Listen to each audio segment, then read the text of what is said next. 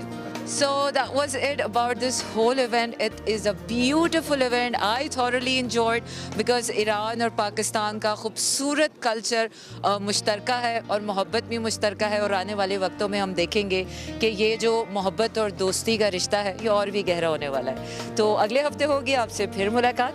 रहिए एक्सप्रेसो के साथ। मुझे दीजिए इजाज़त। अल्लाह हाफिज़। Welcome back to Expresso. अब बारी है हमारे सेगमेंट साइंस एंड टेक की, जिसमें वकार अहमद मलिक और जरताज अहमद बात कर रहे हैं international day of women and girls in science के हवाले से, इस दिन की इंपॉर्टेंस के हवाले से। तो देखते हैं आज का साइंस एंड टेक।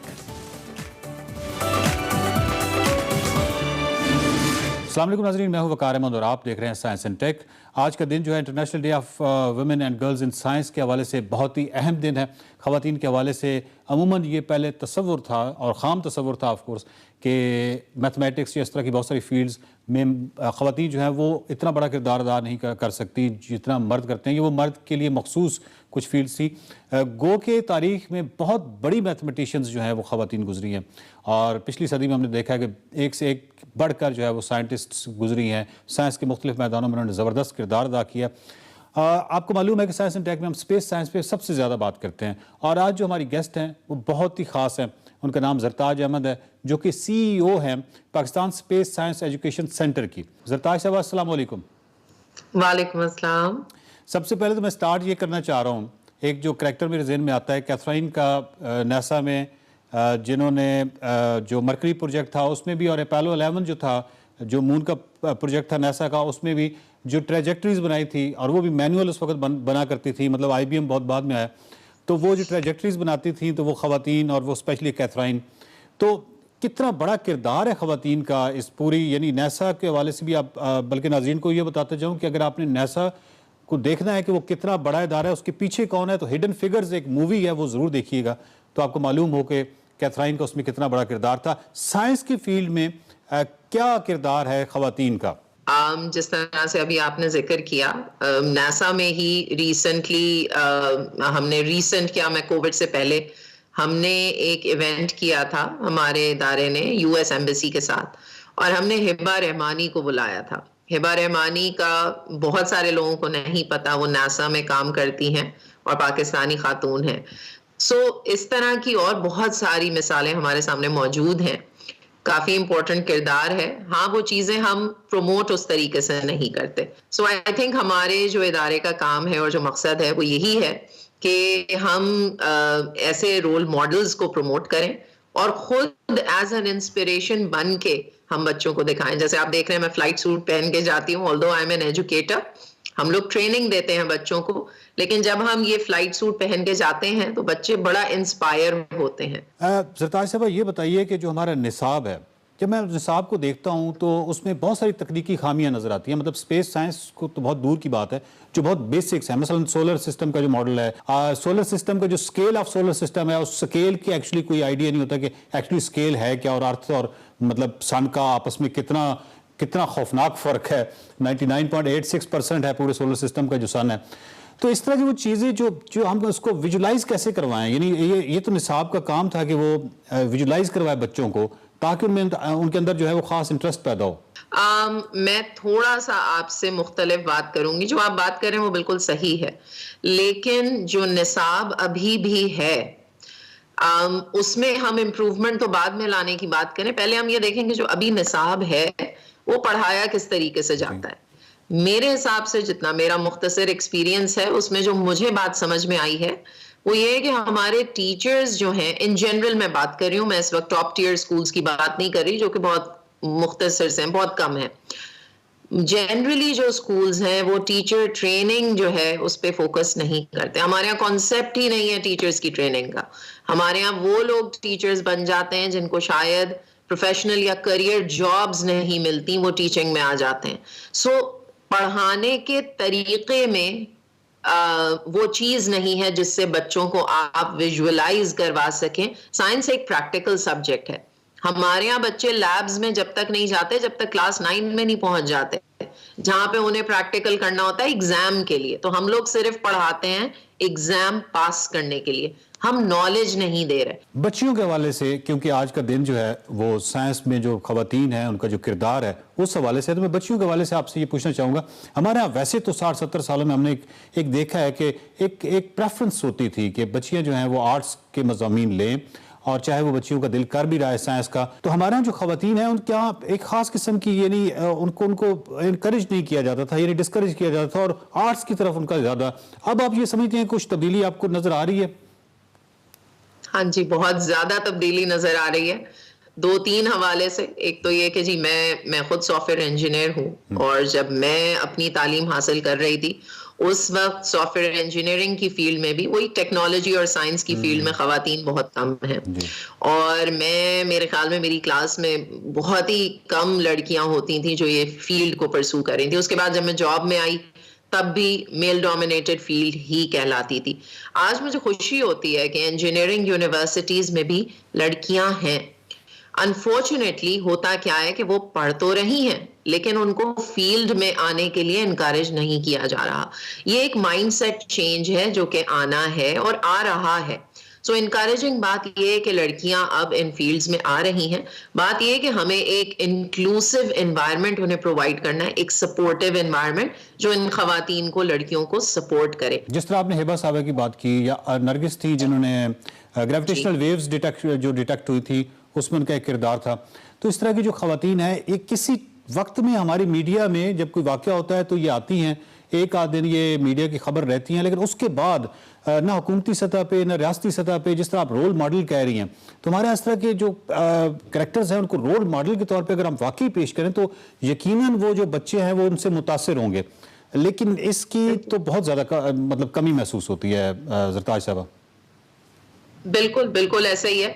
देखिए मीडिया का भी ऑब्वियसली, जैसे आप माशाल्लाह ये प्रोग्राम कर रहे हैं, आप प्रमोट ही कर रहे हैं ना, आपका यही कंट्रीब्यूशन दूसरे चैनल्स भी अगर एक सेगमेंट एक बना लें, एक छोटा सा पोर्शन अपने दिन का, जहां पे आप ये पॉजिटिव चीजें दिखाएं, अपने मुल्क के बारे में भी खवातीन को प्रमोट करें। लेकिन ये पूरा एक इकोसिस्टम है जो सपोर्ट जब प्रोवाइड करता है तो फिर उसके फल आपको नजर आते हैं। ज़रताज साहब, आपको ये खुशी होगी जो हमारा प्रोग्राम है एक्सप्रेसो, इसमें ये जो हमारा सेगमेंट है ये हम तकरीबन पिछले 1.5 साल से नासा को फॉलो कर रहे हैं, उनके एक मिशन को, और जितना देर वो रहता है वो मिशन, जब तक चाहे वो मार्स के क्यूरियोसिटी के हवाले से हो या किसी भी हवाले से हो, तो हम उसको बाकायदा बताते हैं, विजुलाइज करवाते हैं, बच्चों के अंदर एक दिलचस्पी पैदा करने के लिए मैक्सिमम अपनी कोशिश करते हैं।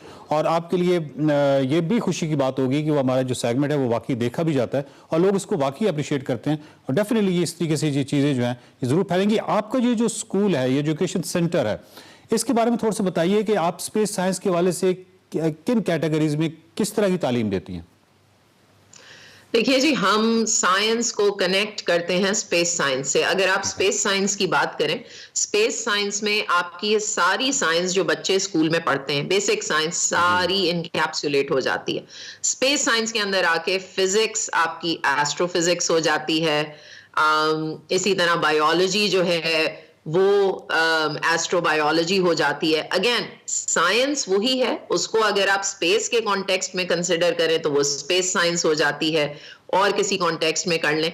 सो बेसिकली हमारा जो काम है, हमारे जितने कोर्सेज हैं, जैसे लाइफ फ्रॉम स्पेस हो गया, उसके अंदर space science activities, basic science experiments हैं। फॉर एग्जांपल, अगर मैं बलून कार को मैं स्पेस साइंस के कॉन्टेक्स्ट में बनाऊं तो मैं उसे करूंगी जी लूनर बगी, पावर्ड बाय अ बलून। अब उसमें बच्चे जी गुब्बारे लगा के उसमें हवा उसको फुला के उससे पावर करते हैं। पढ़ वो वही रहे हैं साइंस के कॉन्सेप्ट्स, फोर्स, मोशन के, जो कि दुनिया भर में बेसिक साइंस है। सो हमारे जो प्रोग्राम्स जो अप्रिशिएट किए जाते हैं वो इसलिए, एक तो स्पेस जो है ना वो फैसिनेट करता है सबको, बच्चों को, बड़ों को, सबको।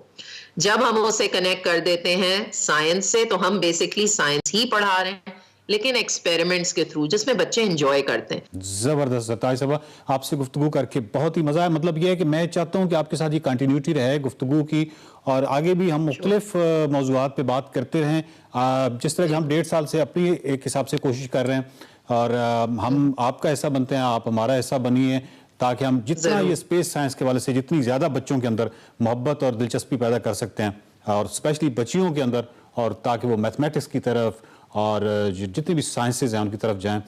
नाज़रीन, बात ये, साइंसेज को जब हम देखते हैं, चाहे आप बायोलॉजी को देखें, चाहे आप केमिस्ट्री को देखें, चाहे आप साइकोलॉजी जैसी सोशल साइंस को देखें या मैथमेटिक्स को देखें, इसमें ख़वातीन का जो किरदार है वो बहुत ही गैर मामूली है। और जिस तरह मैंने इब्तिदा में कहा था कि बहुत सारी ऐसी स्टडीज़ है जो बाद में हुई, जो सिनफी इन मामलात पे थी कि क्या कोई ख़ास सिनफ है जिसके पास ज़्यादा सलाहियत है मैथमेटिक्स की, तो पता ये चला कि ख़वातीन जो हैं वो मैथमेटिक्स में बहुत बेहतर उन्होंने परफॉर्म किया, बच्चियों ने ज़्यादा बेहतर परफॉर्म किया। तो इस हवाले से जो बच्चियों हैं उनको इनकरेज कीजिए, उनकी हौसला अफजाई कीजिए, उनको साइंस के मज़ामीन के हवाले से उनको जितना भी, अब तो सब कुछ जो है वो इंटरनेट पे, यूट्यूब पे ये तमाम चीज़ें जो हैं मुयस्सर हैं। नासा जो है उसकी जो वेबसाइट है उस पर तमाम किताबें जो हैं वो PDF फॉर्म में मौजूद हैं, और वीडियोस मौजूद हैं, बहुत सारा कंटेंट जो है आपके घर में मौजूद है। तो ये बच्चियों को और बच्चों को इस कंटेंट से रोशनास करवाइए, साइंस से मोहब्बत जगाइए। देखते रहिए साइंस इम्पैक्ट। वेलकम बैक जी। अब आपको दिखाते हैं सेगमेंट मेरा घर, जिसमें सारा बलोच असद शेख साहब से मिलवा रही हैं, जो कि फाउंडर हैं फूडीज और रस के। देखते हैं कि उनकी लाइफ कैसी है, उनका घर कैसा है। देखते हैं आज का सेगमेंट मेरा घर।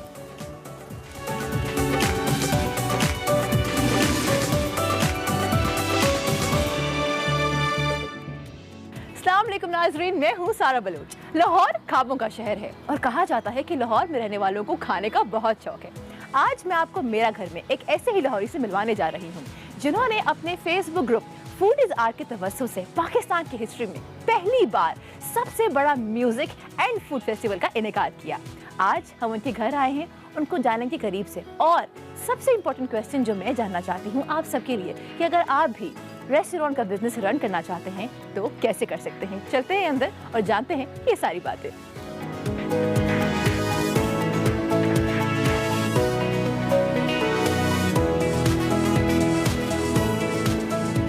अस्सलाम वालेकुम असद। वालेकुम सलाम।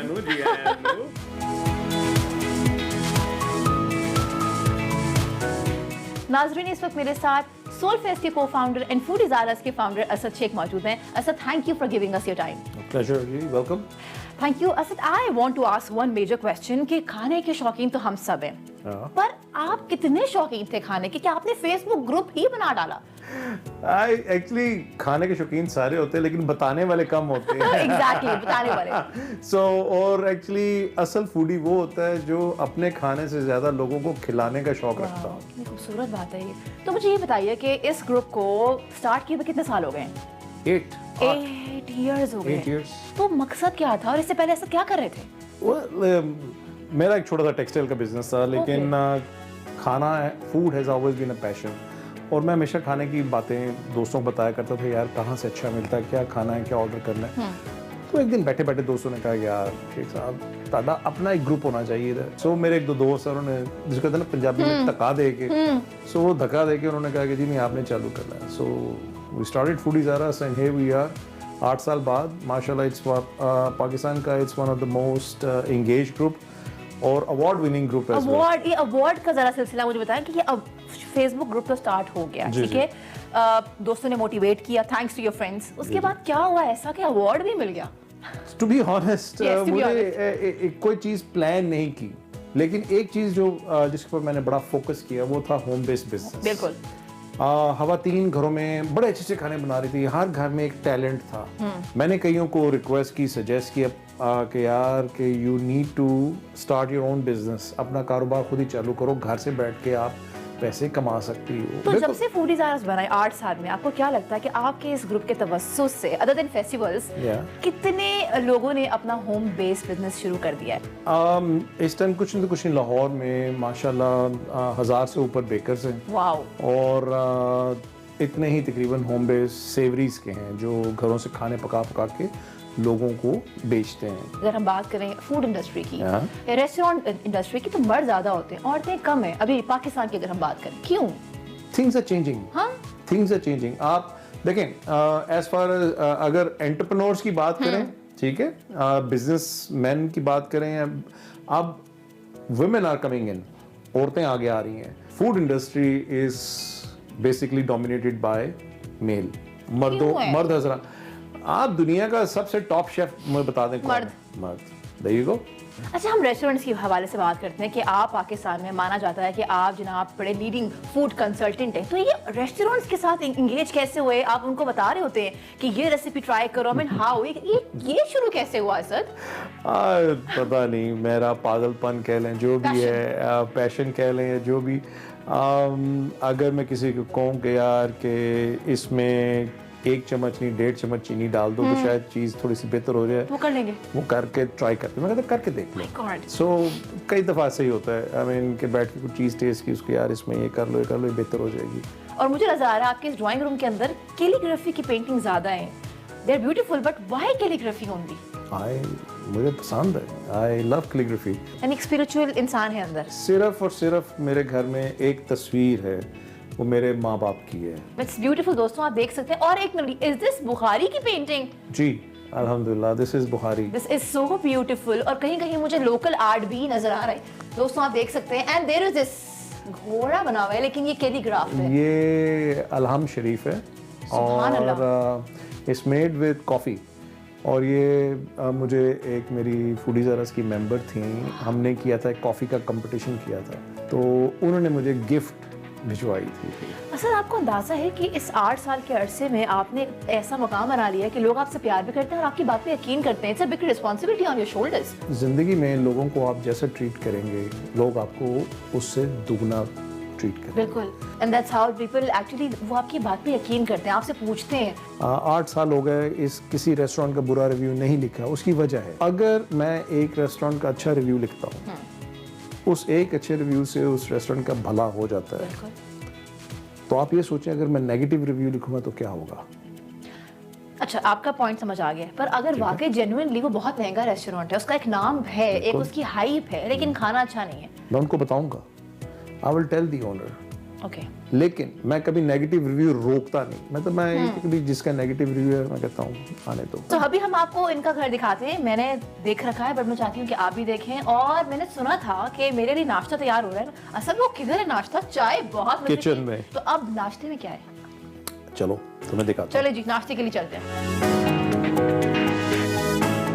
असल व्हाट इज दिस? क्या ये पाकिस्तानी पेंटिंग्स हैं? एक अरबी दुल्हन है, उसकी हैंड पेंटेड एक कार्ड था जो मैं बहरीन में था तो मैंने तब वहां से खरीदा था। मिनिएचर पेंटिंग है। इस एक मिनिएचर पेंटिंग। तो ये भी देसी है या ये विदेशी है? नो दिस इज अगेन ये गाहवा के जो गाहवे होते हैं, सुराइयां आपकी जिसमें से वो गावा डाल के देते हैं, तो ये उसकी पेंटिंग है। वाह, वो भी खाना इंस्पायर्ड, क्या बात है। और ये बिल्डिंग इंस्पायर्ड है। ये टिपिकल अरब डोर, यानी कि जो घर का दरवाजा होता है उस तरह। ये भी देखते हैं, आप लोगों को दिखाते चलते हैं। फानूस भी है, कुछ इनके घर में कंटेम्प्रेरी लाइंस पे चीजें, बट दिस फानूस इज वेरी फैंसी। ये किसकी चॉइस है? I want to be honest, ये बेगम उनका थोड़ा बहुत उनको भी इजाजत देता हूँ कि यार आप भी करो जब आपके। अच्छा, जहाँ पे ये फैंसी फानूस है वहाँ पे शीशे वाला ये एक बड़ा कॉर्नर भी है। It's quite huge. Abstract, love it. मैंने कहीं इसको देखा, मैं क्यों झूठ बोलूं, मैं इंस्टेड ऑफ के लाखों रुपए पे करता, ठीक है, बिल्कुल, मैं बंदा अपना बिठा के मैं कह बैठ जा छोटे यार, एनु कट एनु इंज कर तो ये कटवा के खुद ही बना के। इसको जरा फोकस करें कि मुझे एक्चुअली लगा कि ये खरीदा है इन्होंने रेडीमेड कहीं से। नहीं खुद बनवाया। तो अभी हम मजीद घर के हर कॉर्नर में जाएंगे, क्योंकि ये बात मुझे मालूम नहीं थी कि इन्होंने सब चीजें खुद बनवाई हैं, तो ये देखना बड़ा जरूरी है भाई। This is another element. My God दोस्तों, यहाँ पे एक बहुत खूबसूरत पेंटिंग है। ये इसकी बैक पे जो वॉल है, इट्स टेक्सचुरल वॉल, तो इसकी क्या साइंस थी और ये पेंटिंग कहाँ से ली?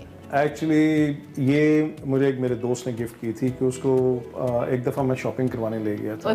शॉपिंग करने का शौक है आपको? नहीं, वो actually he wanted me to pick paintings for his house. अच्छा। मैंने उसको कहा मैं कि ये ज़रूर तुमने लेना है, तो उसने कहा कि ये आपको लगता बहुत पसंद आई। मैं कहा हाँ बहुत पसंद आई, और उसको पता था कि मुझे चीज़ पसंद आई, उसने पैक करवा के। तो ऐसे कितने दोस्त हैं आपके?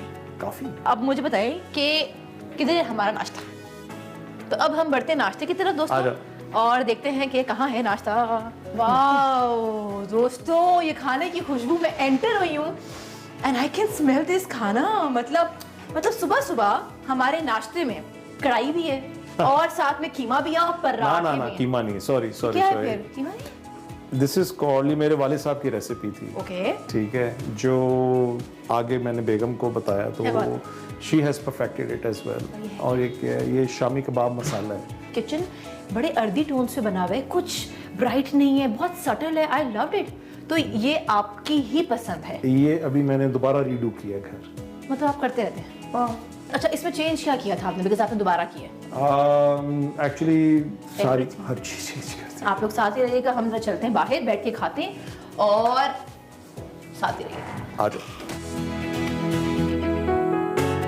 मुझे एक बात याद आ गई है, हमने डिस्कस किया था कि आपके घर में एक ही तस्वीर है और गालिबन वो अम्मा अब्बा की है, वो किधर है? I can't see it. Right there. Finally इस घर में एक ही तस्वीर है, एक ही, क्योंकि इन्हें कोई शौक नहीं तस्वीरों का। और oh my God, this is beautiful दोस्तों, इतनी खूबसूरत तस्वीर है माशाल्लाह। ये आप जरा फोकस करें तस्वीर और आप ये देखें, सादगी देखें। और असद आपके अब्बा नहीं, आपकी शक्ल कंप्लीट अपने अब्बा पे गई, आंखें, फीचर्स हैं कोई? कहने को तो कहते हैं कि यू लुक एग्जैक्टली लाइक ये वाले साहब। साथ ही रहिएगा, भी हम चलते हैं खाने के लिए, राइट? सबको भूख लग रही है। रोटी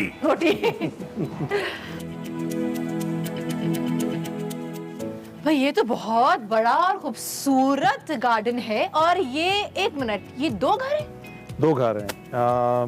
मैं और मेरा भाई इकट्ठे रहते हैं, तो दरमियान में हमने लॉन छोड़ा हुआ है। ये कितनी खूबसूरत बात है। लेकिन ये किसका आइडिया था कि एक ही जगह में दोनों भाई एक साथ रहेंगे? अम्मा का होगा? अम्मी का था। हाँ। आप उधर आ जाएं, मैं यहाँ बैठती हूँ। अम्मी का था एक्चुअली। अगेन मैंने पहले कहा था कि कभी कोई चीज़ प्लान नहीं की, नथिंग वाज प्लान। ये खुदा की तरफ से हुआ। आपके घर का क्या माहौल है? सब लोग मतलब एक साथ बैठ के खाना खाते हैं या अलग अलग हम लोग? फैमिली इकट्ठी नहीं बैठती, लेकिन ये है कि अब मैंने एक पॉइंट बनाया हुआ है कि कभी लंच टाइम पे टेबल लगेगी और सब आएंगे। अगर लंच पे मैं घर नहीं हूँ, ये अस्सलाम वालेकुम, ये मेरा नेफ्यू है जैन। ये जैन है। जैन आपका तो पता है हम सबको, पढ़ने में अच्छा है जैन, पढ़ने में अच्छा है जैन। कोशिश कर, मैं इनका हाल समझ गई हूँ, दुख समझ गई हूँ, लेकिन जैन क्या सुनाओगे? पहले हम गाना सुनते हैं, ये खाना भी अगर हम दिखा दें दोबारा से। मैं देखो इसको कहते हैं कुंड चुकना। हाँ, प्लीज कुंड चुक देता। हम जो है वो साथ साथ खाएंगे भी, और आप हमें क्या सुनाएंगे? Perfect Ed Sheeran. हाय अल्लाह, हम अंग्रेजी गाना सुनेंगे। ब्यूटीफुल भाई, बहुत इमोशंस थे और मीठी आवाज है। मुझे ऐसे लगता है जब से मैंने होस्ट संभाला है, मैंने नहीं देखे थे इससे पहले पाकिस्तान की हिस्ट्री में इतने बड़े स्केल पे फेस्टिवल्स जिसके अंदर फैमिलीज आ रही हैं, सेफ है, म्यूजिक फेस्टिवल का कल्चर रिवाइव हुआ है। तो ये तो आपने ही किया, यू हैव सेट अल्हम्दुलिल्लाह जी। ये लाइक आई सेड, कोई चीज प्लान नहीं थी, बस आइडियाज आते गए, हमने कहा ये भी करना है, ये भी करना है, ये भी करना है, ये भी करना, तो वो होता गया। फूड टूरिज्म के ऊपर हमने पंजाब में बिल्कुल एटलीस्ट बहुत काम किया। काफी लोग हैं, लड़के लड़कियां जो अभी भी रेस्टोरेंट्स ओपन करना चाहते हैं, घर में बैठ के अपना काम शुरू करना चाहते हैं फूड बिजनेस का। Do you want to say anything to them in particular? इस बिजनेस में तब तक ना आइएगा unless you have a passion for food, क्योंकि ये दुनिया का सबसे रिस्की तरीन काम है। इसमें फेलियर रेट दुनिया की किसी भी काम से सबसे ज्यादा है। शुक्रिया, मुझे तो बहुत मजा आया खाना खाने का। I will keep eating it. हम गाना भी सुनेंगे जैन से। अपना ख्याल रखिए। मेरा घर के साथ मैं हूं सारा बलोच। अल्लाह हाफिज। Welcome back to Express. तो चलें जनाब, अब हम आपको एक्सप्रेस एंटरटेनमेंट के एक बहुत ही ज़बरदस्त program Time Out with Ehsan Khan का कुछ टीज़र दिखाते हैं, जिसमें इस हफ्ते, जो कि हफ्ता रात 9 बजे लगता है, उसमें वसीम अकरम और उनकी अहलिया मेहमान बने। कुछ उनसे बड़ी ज़बरदस्त गुफ्तगू हुई है, तो टीज़र देखते हैं। अभी पाकिस्तान जाऊंगी। सांप वाला जोगी दिखाया snake shower. You know, How did you guys connect? How did you meet at the first like meeting? मैं इसको दोस्त के बारबेक्यू पे मिला था। नहीं, आप सच बताएं, वो you had a crush instantly on her. Yes. You were like, oh my god. He did. He did. No, I know. You must have. You must have. He did not see. He tries to downplay it, but we're married. Come on. Yeah, come on. Go with it. No, Pakistan के बारे में मालूम था बहुत। No, to be honest. ये destiny. I brought her to Pakistan first time. She saw camel. Listen to me. Listen. She saw camel on the beach. She said, "What the hell is a camel?" Exactly. Yeah. फिर उसको camel ride. सांप वाला जोगी दिखाया snake shower. That's so. And that is so stereotyped, you know. And I said it's real. Oh my god. But now Pakistan, I mean, for me, it's the center of the world now. अच्छा, आपसे अगर कभी ये नाराज होती फिर क्या करते हैं? कुछ जतन करना पड़ता है? बहुत जल्दी मान जाती हैं। जल्दी मान जाती है। Yeah, I mean, as long as if I'm on the wrong, if I I apologize, sorry, I made a mistake. Next time it won't happen. But in her defense, she doesn't linger on being upset. Once you apologize, if you're in the wrong, then she's okay straight away. Oh, अब ये कौन decide करेगा He learned that the hard कौन way. wrong है कौन? Even if you're not wrong, even if you're not wrong. Yeah, no. अच्छा, मैं यानी वो जब शदीद गुस्से में, she's super angry, so this is the way she behaves. I think इसके डेले बार आ जाते हैं. Do you know what he said? No, I think I'm gonna just ring it anyway, though. Yeah. You know, he said your eyes pop out when you're really angry. Go like this. That's why I didn't understand. यहाँ आ जाती हैं आंखें इसकी. मैं उसे कहता हूँ डेले इठा कर. Should I do the look? Should I do the look when I'm angry? No. This is nothing. Nah, nothing. This is nothing. that comes naturally, maybe you don't realize. Am I angry that much? No. Let me ask the question. Please ask it. Please ask it. From here. Okay, you ask him the next question, please. No. This is how desi he is, right? Australia Mayor, he walks around with Tabasco sauce in his pocket because he's scared the food is too bland. Piquant. Paprika. ओ अच्छा, Tabasco sauce डाल के भी के जाओ खाना सब्जी अब तो मिलती है हर जगह टबैस्को सॉस, बट या काइंड ऑफ प्लान बी। तो वो ऑस्ट्रेलिया में आप जेब में डाल के फिरो? Once in a while I know if मुझे अगर रेस्टोरेंट का नहीं पता, किसी नई जगह जा रहा हूँ तो I don't risk it. Okay. Just in case. अच्छा, if you ever order in the restaurant और आप बोले उनको कि यार जरा थोड़ा स्पाइसी रख दो, तो वो फिर भी स्पाइसी नहीं होता। नहीं, but हाँ, the Australian or British food is not spicy anyway. Yeah, it's bland. So if you tell them spicy, they can't because they can't do it. वो चिली इनके पास होती नहीं है ये वाली। उसके बाद चिली होती है जो सिर्फ नजर आने में चिली होती है। Flakes or hot. Yeah, it's not hot sauce. Yeah. Right. Thank you. Right. One of the most amazing shows. Ehsan is doing a great job, I must say. आप ज़रूर इसको देखिएगा और अगर इसका प्रोमो इतना मज़े का है तो आई बिलीव शो भी बहुत मज़े का होगा, specially for Wasim Akram fans. खैर, अब वक्त का मुकाबला सख्त है। खुशी हमारे साथ मौजूद है। Let's go to some fitness thing. Over to you Khushi. Thank you Armila, thank you Imran. आज मैं एब्स का वर्कआउट करवाऊंगी। हमने फ्लोर पे जाना है। सो गाइस 3 to 4 एक्सरसाइज आपको करवाऊंगी। So first exercise alternate V ups. You have to raise your leg and breathe out. Raise your leg and breathe out. And second, for intermediate level, for beginners, sorry, आप नी को chest के पास लेके आ सकते हैं। वही exercise है, बस नीज bend हो रही हैं।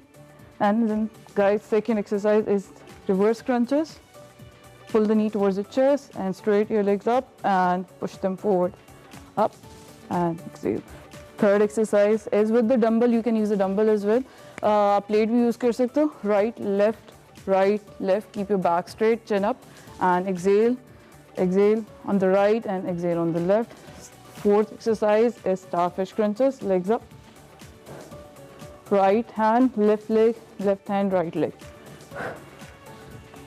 And last one is heel to heel taps, feet together, knees hip width apart, and upper body is lifted up and stomach is tucked in. Tap, tap, tap. 15 reps each exercise. And 3 to 4 rounds, guys. Try this at home. Take care of it. ज़बरदस्त, thank you very much खुशी। सुबह सुबह आप हमेशा exercise बताती हैं जो हम करने की कोशिश भी हमने कभी नहीं की, मुख्तसर और जामे। खैर, एक अच्छी खबर आई जी, फेडरल जो मुलाजमीन है उनके लिए उनकी तनख्वाहों में 15% इजाफा हुआ और जो यौम एहतजाज वो मना रहे थे वो यौम तशक्कुर में बदल गया। लेकिन इस पर इंपॉर्टेंट बात जो हमारी आज की न्यूज़पेपर की स्टेटमेंट है शौकत तरीन साहब की, उन्होंने कहा जी ये सिर्फ शुरुआत है, इसमें मजीद बेहतरी होगी। सो मुझे ओवरऑल एक पॉजिटिव वाइब, हमने कहा पॉजिटिव वाइब पे प्रोग्राम हम खत्म करते हैं। वो ये है कि पॉजिटिव वाइब ये कि गवर्नमेंट अब कह रही है कि वक्त के साथ लोगों के हालात बेहतर होंगे, यानी कि ये 15% इजाफा फेडरल मुलाजमीन की तनख्वाह में हो, डिस्पैरिटी अलाउंस की मद में वक्त के साथ ये बढ़ेगा। और कुछ वज़रा तो ये भी कह रहे हैं कि अगले साल इसमें हम मजीद इजाफा करेंगे। सो मुझे लगता है कि अगर सैलरीड जो क्लास है उसकी मुश्किलात को हुकूमत ने एड्रेस करना शुरू कर दिया है तो business class is already doing a bit better. तो मुझे लगता है कि लोगों के हालात इससे बेहतर होंगे और शायद फिर तब्दीली आई जाए। चलिए, तब्दीली आती है नहीं आती, एक और तब्दीली ज़रूर आई है। वैसे तो हमारे यहाँ जब हम बात करते हैं शर्मिला फारूकी साहिबा की जब शादी हुई थी तो वो अपनी मेहंदी के ऊपर घोड़े पे आई थी। अच्छा, ठीक है। इंडिया में भी एक ऐसी बारात है जिसमें दुल्हन, इंडियन शर्मिला फारूकी, यस, ये जो घोड़े पे उन्होंने एंट्री की और इसके बाद ये आप विजुअल देख सकते हैं कि इंडिया में एक बारात के विजुअल्स हैं जिसमें खातून जो दुल्हन थी वो घोड़ी पे आई और उन्होंने भरपूर अंदाज में भंगड़ा शंगड़ा डाला और दूल्हे की बजाय वो दूल्हा लेने पहुंच गई। बिल्कुल, ये मुनफरिद शादी जी रियासत हरियाणा में हुई है भारत की, जहां दुल्हन रिवायत तब्दील करते हुए घोड़े पर बैठी और दूल्हे के घर बारात लेकर पहुंच गई। उल्टा हो गया काम। दुल्हन सेहरा पहने, हाथ में तलवार उठाया, आप देख सकते हैं, घोड़े पर सवार हुई, दूल्हे के घर पहुंची, खूब नाची और इस बारात में इसके साथ साथ उनके वालिद, वालिदा और दीगर रिश्तेदार भी, यानी कि लड़की वाले सारे मौजूद थे। दुल्हन के वालिद ने कहा कि वो इस ख्याली तासुर को तोड़ना चाहते थे कि लड़कियां लड़कों से कमतर होती हैं। बारात की ये वीडियो सोशल मीडिया पर वायरल है और इस वक्त आपकी टीवी स्क्रीन पर है। It's interesting at the same time different as well, यानी कि कभी अगर आपने कुछ डिफरेंट ट्राई नहीं किया और शादी पे आपकी ख्वाहिश है कि कुछ मुख्तलिफ करें तो आप बारात लड़की हैं लेके जा सकती हैं। चले तो ये हमने आपके साथ शेयर की वीडियो ऑन लाइटर साइड। अब हम आपसे मुलाकात करेंगे पीर के रोज, चूंकि कल परसों हमारी छुट्टी है, आपकी छुट्टी नहीं है, बेस्ट ऑफ चलता है हमारा, आपने बिल्कुल मिस नहीं करना। इंशाल्लाह मंडे को फिर मुलाकात होगी, तब तक के लिए अल्लाह हाफ़िज़।